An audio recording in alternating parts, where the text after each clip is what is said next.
नून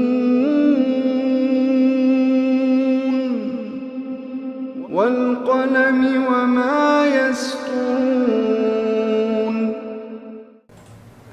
नाज़रीन अस्सलामु अलैकुम वरहमतुल्लाहि वबरकातुहू। सीधी बात की ताज़ा तरीन खबरों में आपका इस्तकबाल है।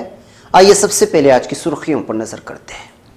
कर्नाटक असेंबली इंतखाबात 40 नशिस्तों पर अपने उम्मीदवार उतार सकते हैं असदुद्दीन ओवैसी। एक ही लड़की से दो दोस्तों का इश्क, दोस्त ने दोस्त का कत्ल कर दिया, इल्जाम। कारवार रेलवे पुलिस फोर्स ने सौतीली मां से परेशान भाग रही 2 बच्चियों को बचा लिया। भटकल डीजल चोरी मामले में अदालत से कभी भी आ सकता है फैसला, मुनकल वैद्या की नुमाइंदगी खतरे में।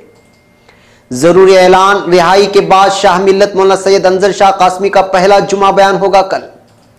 संकट मोचन मंदिर मुकद्दमा, मुल्जिम मुफ्ती वलीउल्लाह ने अदालत से असदुल्लाह का इकबालिया बयान कबूल करने की गुजारिश की। समस्तीपुर तशद्दुद, गिरफ्तार किए गए लीडरों का एबीवीपी और आरएसएस से है ताल्लुक। उत्तर प्रदेश जुआ खेलने वालों से लोहा लेने वाली आगरा की नाजिया खान बनी स्पेशल पुलिस अफसर। शत्रुघ्न सिन्हा 2019 लोकसभा इंतखाबात से कब्ल छोड़ सकते हैं बीजेपी। डॉक्टर जाकिर नायक की अर्जी पर इलाहाबाद हाई कोर्ट का फैसला महफूज, गैर जमानती वारंट को किया गया था चैलेंज। मलाला यूसुफजई की 6 साल बाद सख्त सिक्योरिटी के दरमियान पाकिस्तान वापसी। वेनेजुएला जेल में हंगामा, आग लगने से 68 कैदी हलाक। अबुधाबी में जेर तामीर जगह पर कई टन वजनी क्रेन गिर गई, 5 कारें तबाह। पाकिस्तानी खातून ने कढ़ाई से कपड़े पर कुरान पाक लिखने का एजाज हासिल कर लिया। गजा में हमास के ठिकानों पर इसराइली बमबारी। नाज़रीन अस्सलामु अलैकुम वरहमतुल्लाहि वबरकातुहू। सीधी बात की ताज़ा तरीन खबरों में आपका इस्तकबाल है। मैं अंसार अजीज नदवी आज की खबरों की तफसीलात लेकर आपकी खिदमत में हाजिर हूं। आइए खबरों की तफसीलात पर नजर करते हैं। पहली खबर कर्नाटक में असेंबली इंतखाबात के ताल्लुक से है। कर्नाटक में असेंबली इंतखाबात से कबल जहां जेडीएस ने ऑल इंडिया मजलिस इत्तेहादुल मुस्लिमीन के साथ इत्तेहाद को लेकर अपने पत्ते नहीं खोले हैं, वहीं ऑल इंडिया मजलिस इत्तेहादुल मुस्लिमीन यानी AIMIM के 40 उम्मीदवारों के मैदान में उतारने का इम्कान जाहिर किया जा रहा है। पार्टी सरबराह असदुद्दीन ओवैसी पार्टी की कर्नाटक इकाई से इंतखाबी हिकमत अमली तैयार करने के लिए जुमेरात को मुलाकात करेंगे। मजलिस इत्तेहादुल मुस्लिमीन के रहनुमा ने न्यूज़ 18 को बताया है कि हमें जेडीएस की जानिब से इत्तेहाद के मामले में अभी तक कोई इशारा नहीं मिला है। उन्होंने हमसे राज्यसभा इलेक्शन तक इंतजार करने को कहा था। हम 40 उम्मीदवारों को मैदान में उतारने पर गौर कर रहे हैं। मजलिस इत्तेहादुल मुस्लिमीन के रहनुमा ने बताया कि जेडीएस की जानिब से इत्तेहाद के मामले में अभी तक कोई इशारा नहीं मिला। जेडीएस ने पहले ही बीएसपी के साथ इत्तेहाद कर लिया है और जराये के मुताबिक मुस्लिम, दलित और वक्कलीगा वोटों को अपनी तरफ करने के लिए मजलिस इत्तेहादुल मुस्लिमीन से बातचीत कर रही है। ये इत्तेहाद बराह रास्त तौर पर कांग्रेस के वोट पर असरअंदाज होगा। कांग्रेस सदर राहुल गांधी और वजीर आला सिद्धरामैया ने गुज़िश्ता हफ्ते अपनी रिवायती वोट बैंक को मजबूत करने के लिए जेडीएस पर हमला बोला था, जिस पर देवेगौड़ा की पार्टी की नजर है। बुनियादी तौर से हैदराबाद की पार्टी ऑल इंडिया मजलिस इत्तेहादुल मुस्लिमीन ने गुज़िश्ता 5 सालों में तेलंगाना और आंध्र प्रदेश के बाहर भी अपने असरात के इलाके को बढ़ाने की कोशिश की है, मगर वो नाकाम है। महाराष्ट्र असेंबली के इंतखाबात में उसे कुछ नशिस्तें जीतने में कामयाबी जरूर मिली है। पार्टी मुस्लिम अक्सरियती इलाकों में अपनी बुनियाद को मजबूत बनाने के बारे में वो सोच रही है, मगर क्या कर्नाटक में वो कामयाब हो सकती है, ये असल में सोचना है। अब खबर बंटवाल से। ताल्लुके के नरीकोम्बू देहात में एक 19 साला नौजवान को नदी में धकेलकर कत्ल कर दिए जाने के इल्जामात के बाद पुलिस मुलजिम को गिरफ्तार करके तफ्तीश करने की इत्तलात मौसूल हुई हैं। इत्तलात के मुताबिक मकतूल नौजवान की शनाख्त यतीश वलद नारायणा उम्र 19 की हैसियत से कर ली गई है। नारायणा ने पुलिस थाने में शिकायत दर्ज कराते हुए तफसीलात फराहम की है कि 24 मार्च की शाम को यतीश का दोस्त शशिधर जबरदस्ती उसे कबड्डी देखने के बहाने घर से ले गया, मगर दूसरे दिन शशिधर घर को लौटा मगर यतीश घर नहीं लौटा। इस सिलसिले में 26 मार्च को पुलिस थाने में मामला दर्ज किया गया था गुमशुदगी का। 27 मार्च को मंगलूर के एक नदी में नामालूम लाश दरियाफ्त हुई थी। सरकारी वेनलाक अस्पताल में इस लाश को रखा गया था। यतीश के घर वालों को बुलाकर लाश की शनाख्त हुई तो नारायणा ने इसके दोस्त शशिधर पर कत्ल का इल्जाम आयद करते हुए कहा कि यतीश और शशिधर बेलतंगड़ी से ताल्लुक रखने वाली एक लड़की से इश्क किया करते थे। इसी वजह से कभी कभी शशिधर अपने दोस्त तो अहबाब में यतीश को जान से मारने की बात किया करता था और धमकी दिया करता था। पुलिस ने शक के दायरे में लेते हुए मुलजिम को गिरफ्तार करके तफ्तीश कर रही है, जबकि शशिधर के बयान के मुताबिक वो मंगलूर में एक मजहबी इजलास में शिरकत करने के दौरान यतीश उससे पिछड़ गया था। अब खबर कारवार से। अपनी सौतीली मां के जुल्म से परेशान होकर घर से भागने वाली 2 बच्चियों को यहां कारवार रेलवे पुलिस फोर्स की जानिब से अपनी हिफाजत में लेकर उनको तहफ़्फ़ुज़ फराहम किए जाने की खबर मौसूल हुई है। इतलात के मुताबिक ये दोनों बच्चियां मंगलूर एक्सप्रेस जो मुंबई से निकलती है इस पर सवार हो गए थे। एक औरत जो कि बराबर इन बच्चियों की निगरानी कर रही थी, वो उनके साथ किसी भी निगरान को साथ न देकर उन लोगों को कहीं ले जाने की कोशिश में थी। ये देखकर दूसरे मुसाफिर ने रेलवे पुलिस को इत्तला कर दी। ये खबर पाकर कारवार रेलवे पुलिस फौरी पहुंचकर बच्चों को अपनी निगरानी में लेते हुए बच्चों के वालिद अब्दुल रहीम को इत्तला कर दी, जबकि उनके लापता होने की खबर शिवाजी नगर पुलिस थाने में दर्ज कराई गई थी। बच्चे इस वक्त चाइल्ड वेलफेयर कमेटी के हवाले कर दिए गए हैं और ये लोग अपनी सौतीली मां से जुल्म से परेशान होकर घर से भाग गए थे। अब खबर भटकल से। कुंदापुर के करीब वसांगड़ी नामी इलाके में साल 2009 में पेश आई पेट्रोल व डीजल चोरी मामला अदालत में अब अपने आखिरी मराहिल को पहुंच चुका है। कर्नाटक असेंबली इंतखाबात के तारीख के ऐलान के बाद अप्रैल के महीने में किसी भी वक्त फैसला आने की सूरत में भटकल असेंबली हलके से कांग्रेस टिकट के मजबूत दावेदार माने जाने वाले मुनकाइल वैद्या की टिकट खतरे में पड़ सकती है। डिफेंस वकला की जानिब से मजीद मोहलत की दरख्वास्त पेश की गई थी, जिसकी वजह से कुंदापुर की एडिशनल जिला और सेशन अदालत ने आखिरी तारीख 12 अप्रैल को बढ़ा दिया है। डिफेंस वकला ने कई मरतबा मजीद वक्त की मोहलत मांगने की वजह से यह आखिरी तारीख दी गई है। इसके बाद कभी भी फैसला सादिर हो सकता है। मलहूज रहे कि बरोज बुध को खातियों में से मंजुनाथ, प्रशांत पुजारी, सतीश पुजारी और सतीश शेट्टी के अलावा तमाम तर मुलजिमीन ने अदालत में हाजिरी दी थी। इस डीजल चोरी के इल्जाम में रुकन असेंबली मुनकाइल वैद्या पर इल्जाम है कि वो चोरी शुदा डीजल और पेट्रोल मुलजिमीन से खरीदा था।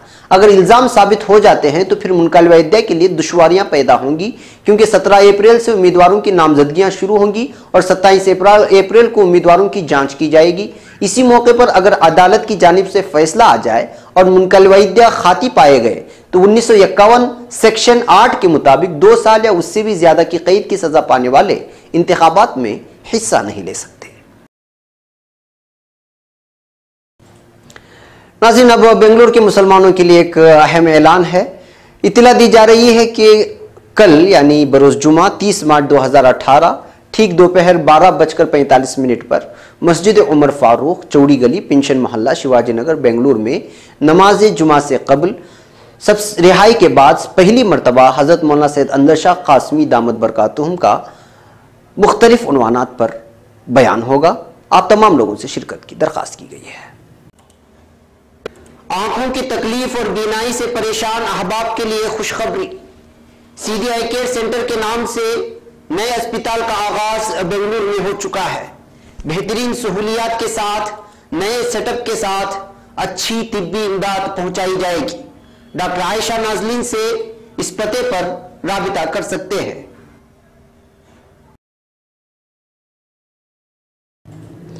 अब खबर मुंबई से। उत्तर प्रदेश के मशहूर शहर वाराणसी में वाक़े मशहूर संकट मोचन मंदिर में साल 2006 में हुए दहशतगर्दाना वाक़या, जिसमें 28 अफराद हलाक और 100 से ज़ायद जख्मी हुए थे, के मामले की समाअत के दौरान मुल्जिम मुफ्ती वलीउल्लाह ने अदालत में इंडियन मुजाहिदीन नामी तंजीम के रुकन असदुल्ला अख्तर की इस इकबालिया बयान की नकल को अदालत में पेश किया, जिसे उसने हैदराबाद बम धमाका मामले में दिया गया था, उस मुकदमे में दिया गया, जिसमें उसने इकरार किया था कि साल 2004 ईस्वी के बाद से जितने भी बम धमाके हिंदुस्तान में हुए हैं उसे इंडियन मुजाहिदीन नामी तंजीम ने अंजाम दिए थे और वो उसका रुकन है। अदालत ने इकबालिया बयान की नकुल अपने रिकॉर्ड पर लेने के बाद फरीकैन को इस पर बहस करने का हुक्म दिया था, जिसके दौरान जमीयत उलमा के वकील एडवोकेट आरिफ अली ने क्रिमिनल प्रोसीजर की दफा 91 के तहत अदालत से गुजारिश की है कि वो मुल्जिम असदुल्ला अख्तर के इकबालिया बयान की असल नकुल हैदराबाद की अदालत से तलब करे। ये इत्तला आज यहाँ मुंबई में मुल्जिम को कानूनी इमदाद फराहम करने वाली तंजीम जमीयत उलमा महाराष्ट्र कानूनी इमदाद कमेटी के सरबराह गुलजार आजमी ने दी है। गुलजार आजमी ने बताया कि मुल्जिम मुफ्ती वलीउल्लाह के मामले की समाअत आखिरी मराहिल में है और अगर अदालत हैदराबाद की सेशन अदालत से इंडियन मुजाहिदीन मामले के मुल्जिम असदुल्ला अख्तर की इकबालिया बयान को तलब कर लेती है तो इससे मुल्जिम को जबरदस्त फायदा पहुंच सकता है और उसकी रिहाई के इम्कानात रोशन हो जाएंगे। अब खबर पटना से। समस्तीपुर तशद्दुद के मामले में पुलिस ने कार्रवाई करते हुए बीजेपी के 2 लीडरों को गिरफ्तार कर लिया है और फिलहाल छापामारी की कार्रवाई जारी है। जराये के मुताबिक बीजेपी लीडरों के साथ साथ तकरीबन 10 अफराद को गिरफ्तार किया गया है। ताहम फिलहाल पुलिस इसकी तस्दीक नहीं कर रही है। जिले के एसपी दीपक रंजन ने सिर्फ बताया कि छापामारी की कार्रवाई जारी है। इधर बीजेपी लीडरों की गिरफ्तारी की मुखालिफत में रोसड़ा बाजार बंद है। मकामी लोगों का कहना है कि दोनों बेकसूर हैं, पुलिस जानबूझकर उन्हें फंसा रही है। मशहूर न्यूज़ 18 को बताया जा रहा है कि गिरफ्तार किए गए लीडरान कौन है और उनका बैकग्राउंड क्या है। दिनेश कुमार झा फिलहाल बीजेपी किसान मोर्चा के स्टेट एग्जीक्यूटिव के रुकन हैं। दिनेश कुमार शुरू से ही एबीवीपी और आरएसएस से वाबस्ता रहे। दिनेश ने सियासत की शुरुआत वार्ड सदर से की थी और फिर पार्टी के रोसड़ा नगर सदर और समस्तीपुर के बीजेपी के जिला नायब सदर भी रह चुके हैं। दिनेश की तालीम रोसड़ा और समस्तीपुर से हुई। वो शुरू से ही बीजेपी में काफी फाल रहा है। मोहन पटवा फिलहाल बीजेपी बंकर सेल की स्टेट एग्जीक्यूटिव का रुकन है। इससे पहले वो साल 2006 में बीजेपी युवा मोर्चा रोसड़ा नगर के एग्जीक्यूटिव का रुकन रह चुका है। मोहन पटवा शुरू से ही एबीवीपी और आरएसएस से वाबस्ता रहा है। पटवा रोसड़ा में ही छोटी मोटी तिजारत करता है और उनका सियासी फैमिली बैकग्राउंड भी नहीं है। मोहन पटवा रोसड़ा जिला पनाह संघर्ष समिति का रुकन भी है। अब खबर लखनऊ से। उत्तर प्रदेश हुकूमत की जानिब से जुमेरात को खवातीन की बहादुरी की इज्जत अफजाई की गई है। खवातीन की फलाह व बहबूद के महकमे की जानिब से रानी लक्ष्मीबाई बहादुरी अवार्ड और बेगम अख्तर अवार्ड की तकसीम की तकरीब का इनेकाद किया गया। इसमें 103 खवातीन को एजाज से नवाजा गया और 128 को रानी लक्ष्मीबाई बहादुरी अवार्ड और 2 को बेगम अख्तर अवार्ड दिया गया। इनमें 98 खवातीन ग्राम प्रधान भी शामिल हैं। अवार्ड याफ्तागान को 1 लाख रुपए की रकम भी दी गई है। प्रोग्राम में आगरा की नाजिया का काफी तस्करा हुआ। आगरा में एक बच्ची को अगवा से बचाने वाली और जुआ खेलने वालों से लोहा लेने वाली नाजिया खान को रियासत के डीजीपी ओपी सिंह ने स्पेशल पुलिस अफसर बनाने का ऐलान किया। खुद वजीर आला योगी ने भी नाजिया की जमकर तारीफ की। वजीर आला योगी ने कहा कि आगरा की एक लड़की नाजिया ने अपने इलाके में एक लड़की को अगवा होने से बचा लिया। उसने वहां जुआ खेलने पर भी रोक लगा दी। हमें ऐसी बेटियों से सबक लेना चाहिए। सभी लोग मिलजुल कर समाजी जज्बे के तहत काम करें। लोग कुछ वक्त के लिए मुंतखब होते हैं, मालिक नहीं होते। अगर भुखमरी या शराब पीने से कोई मरता है तो समाज की बदनामी होती है। अब खबर नई दिल्ली से। बुध के रोज बीजेपी के गैर मुतमईन रहनुमा और रुकने पार्लियामेंट शत्रुघ्न सिन्हा ने इशारा दिया है कि वो अगले लोकसभा इंतखाबात में किसी और पार्टी के टिकट पर इलेक्शन लड़ सकते हैं। उन्होंने कहा कि जिस दिन से मोदी हुकूमत बनी है तभी से उनके साथ अच्छा बर्ताव नहीं किया जा रहा है। ताहम उन्होंने ये भी कहा कि वो पटना साहब की नशिस्त से ही इलेक्शन लड़ेंगे, जहां से इस वक्त वो रुकने पार्लियामेंट है। उन्होंने कहा कि मुझे दूसरी जमातों से पेशकश मिली है। मेरे लिए इस बात का कोई मतलब नहीं कि मैं अपनी पार्टी किसी दूसरी पार्टी या आज़ादाना तौर पर आवाम की खिदमत करूं। उन्होंने मजीद कहा कि गुज़िश्ता लोकसभा इंतखाबात यानी साल 2014 में भी इस तरह की अफवाह थी कि मुझे बीजेपी से टिकट नहीं मिलेगा, लेकिन मुझे टिकट मिल गया। बिलाखिर आखिरी वक्त में मेरे नाम का ऐलान किया गया। साबिक वजीर ने कहा कि गुज़िश्ता लोकसभा इंतखाबात में उन्होंने अच्छे खासे वोटों से जीत दर्ज की थी, लिहाजा कोई वजह नहीं बनती कि उन्हें टिकट न दिया जाए। अब खबर इलाहाबाद से। इलाहाबाद हाईकोर्ट ने मुतनाज़ इस्लामी मुबल्लिग डॉक्टर जाकिर नायक की दरखास्त पर आज अपना फैसला महफूज कर लिया है। जाकिर नायक की तरफ से दी गई अर्जी में झांसी की अदालत की तरफ से जारी गैर जमानती वारंट के कानूनी हैसियत को चैलेंज किया गया था। हाईकोर्ट ने पहली गिरफ्तारी वारंट पर रोक लगा रखी है। जस्टिस अमर सिंह चौहान ने दरखास्त पर समाअत के बाद फैसला महफूज रख लिया है। अर्जी गुजार की जानिब से सीनियर वकील गोपाल स्वरूप चतुर्वेदी और इमरानुल्लाह खान बहस की जाकिर नायक के खिलाफ मुल्क मुखालिफ तालीम देने और दहशतगर्दाना सरगर्मियों की हौसला अफजाई करने का इल्जाम है। झांसी के ACJM की अदालत में मुजरिमाना इस्तिगाजा दाहिर है। अदालत में हाजिर न होने पर वारंट जारी किया गया था। अर्जी गुजार का कहना है कि इल्जाम बेबुनियाद है। सियासी वजूहात से मुजरिमाना मामले में फंसाने की कोशिश की जा रही है। दोनों फरीकों को सुनने के बाद अदालत ने फैसला महफूज कर लिया है। अब खबर इस्लामाबाद से। सबसे कम उम्र की नोबल इनाम याफ्ता मलाला यूसुफजई 6 साल के बाद सख्त सिक्योरिटी के दरमियान आज अपने मुल्क पाकिस्तान वापस लौटी हैं। पाकिस्तान की जियो टीवी ने मलाला की इस्लामाबाद हवाई अड्डे से सख्त सिक्योरिटी के दरमियान बाहर निकलने की तस्वीर दिखाई हैं। मलाला को 17 साल की उम्र में 2014 में तालीम की हिमायत करने के लिए नोबल अमन इनाम से नवाजा गया था। 2012 में मलाला पर हुए तालिबान दहशतगर्दों के हमले के बाद वो पहली बार पाकिस्तान लौटी है।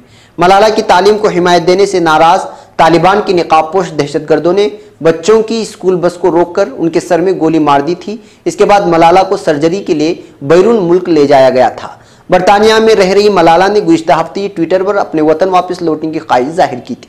उन्होंने ट्वीट किया, आज मैं अपने घर की यादों, घर की छत पर क्रिकेट खेलने, स्कूल में कौमी तराने गाने को लेकर बहुत खुश हूं। अब खबर वेनेजुएला से। वेनेजुएला की जेल में हंगामा और आग लगने से 68 कैदी हलाक हो गए हैं।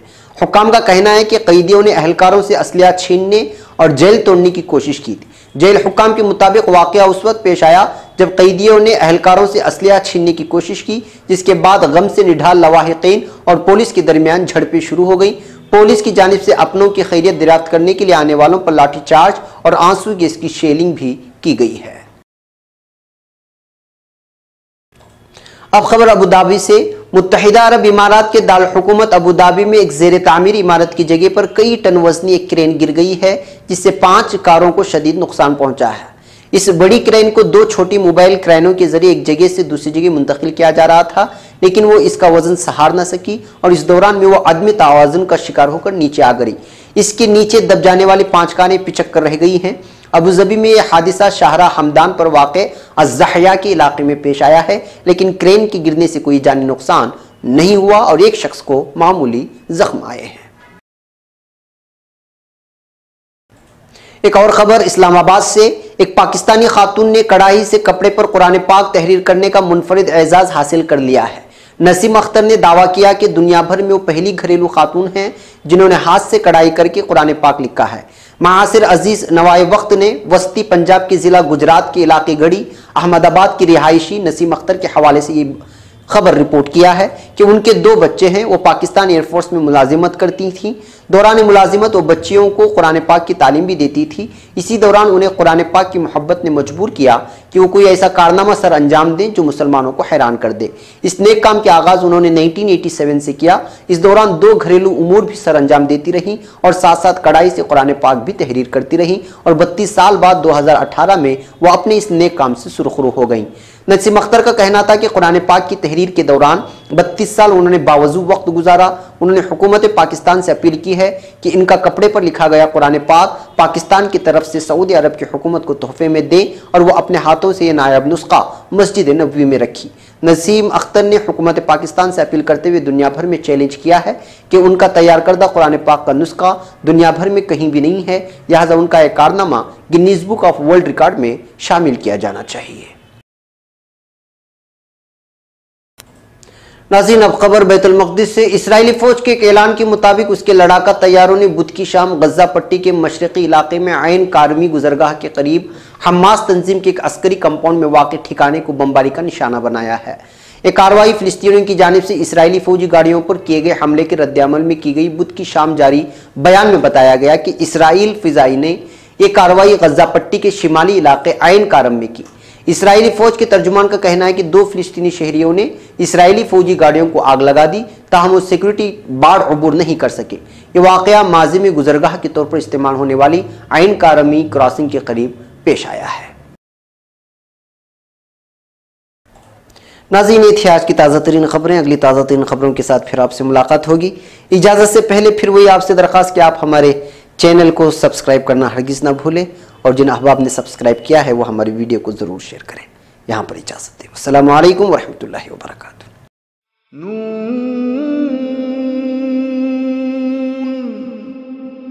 वल क़लमि वमा यस्तुरून।